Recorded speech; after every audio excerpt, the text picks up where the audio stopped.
Hello. Today I'm going to give my thoughts on God's refinement versus the Demiurge's opposition and the nature of obstacles.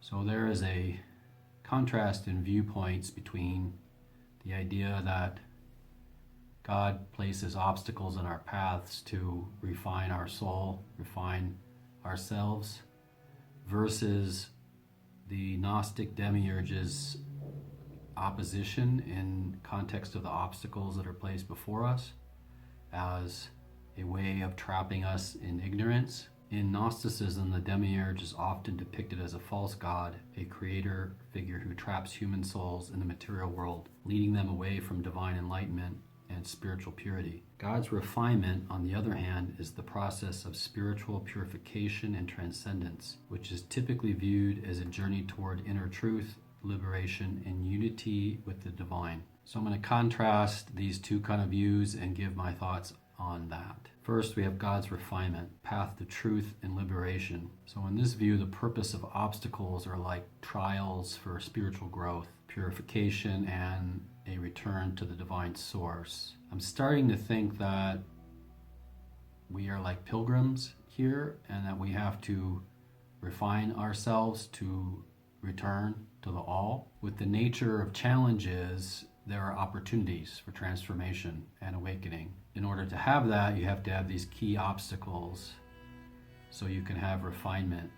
And the biggest obstacle, I think, is the illusion of the material world. The soul is trapped in physical reality, seen as an illusion. Breaking free leads to higher knowledge or gnosis. But then there's also the darkness within. Facing our own fears, our doubts, and ego is essential for enlightenment. If you consider all of the struggles that you've had in your life, many of them are based off of your own perspective and your own ego. Then there is the ascent of the soul. Spiritual progress requires transcending material and mental barriers, moving toward pure consciousness. The more that we are in the material world and aware that it's an illusion, the more that we can become more pure in our consciousness. On the opposite side, we have the Demiurge's forces of entrapment and control. In this case, the purpose of the obstacles are to keep the soul bound to ignorance and the material world. The nature of the challenges are like distractions, deceptions, and barriers to the true spiritual awakening. So some of the key obstacles in this viewpoint, in order to maintain the control, are false knowledge, Sophia's fall. Dogmas and ideologies distort truth and trap the mind. You see this a lot in certain religions where the dogma is meant to keep the mind in almost a box, and you can't actually go outside the box or you are almost a heretic or something. So you kind of go around in circles in this contained area. Then there's the illusion of authority. Systems of power suppress individuality and spiritual freedom. So not just in religion, but in life in general, all the power structures that are in place, paying taxes, you could even say some laws to a degree.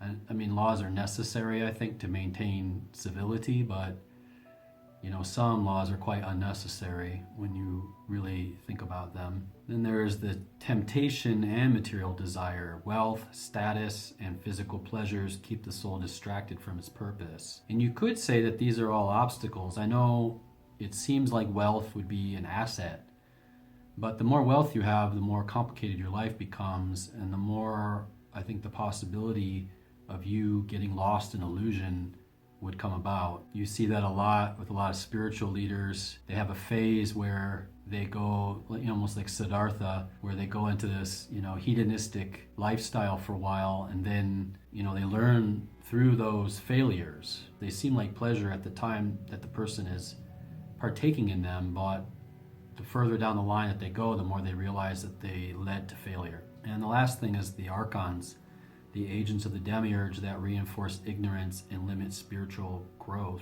You could say that these are type of obstacles. They are placed in our path. If you think of the archons as being connected or stuck to the firmament and, they are the fixed stars, let's say, our lives are often affected by astrological phenomena. So like you could see those things as obstacles, although sometimes they go our way.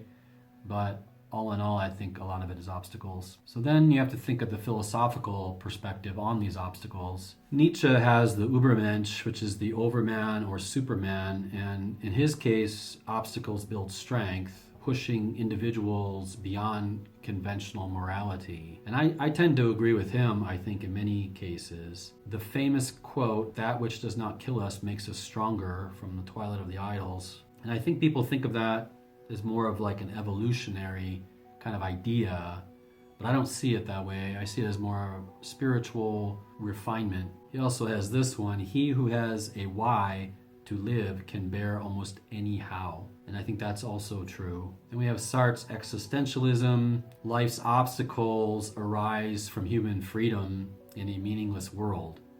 How one responds defines their essence. I'm not sure if I agree with him or not, but there is that viewpoint that we do live in a world devoid of meaning and we have to create our own meaning. I don't know. Maybe that's some kind of, optimism that I have or a hopeful outlook, but I like to think that the world does have meaning. So I'm not sure if I agree with him in this case. So then we have the real or true nature of the obstacles. And most obstacles are dual in nature. They have a, almost silver lining aspect.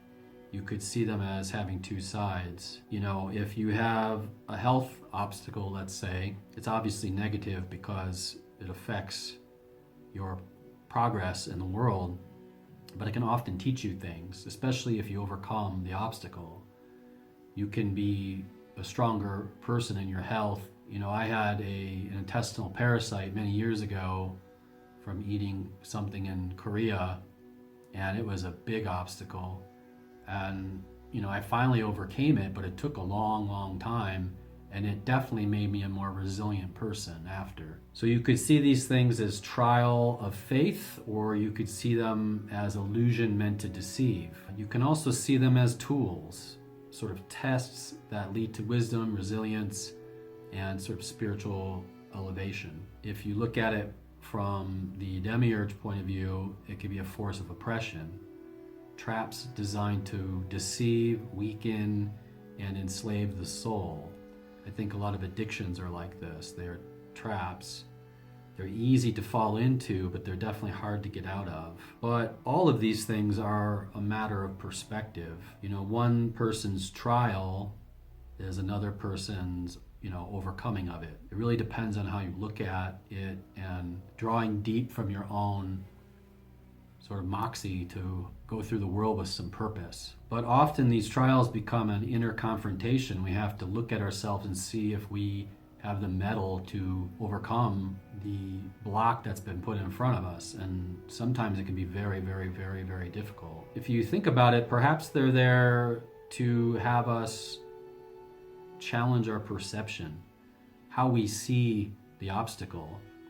If you think of the Taoists or the Stoics, they often see obstacles as a way to see how you are observing the obstacle and detaching yourself from that obstacle.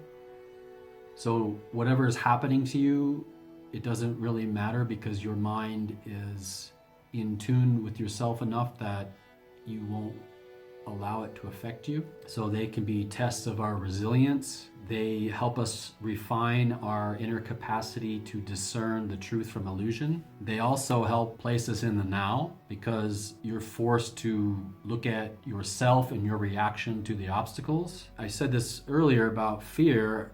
I think you really have to face your fears when you come up to these obstacles, on whether you can actually overcome it, if you have the will to do it. The more I go through life, the longer that I'm alive, the more I realize how important overcoming your fear is.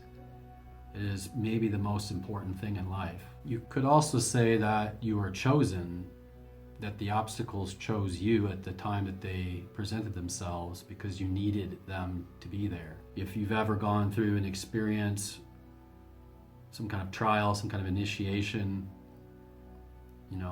graduating from college or something that takes a long time and is very difficult, you know that that trial was put there so you could become what you needed to become.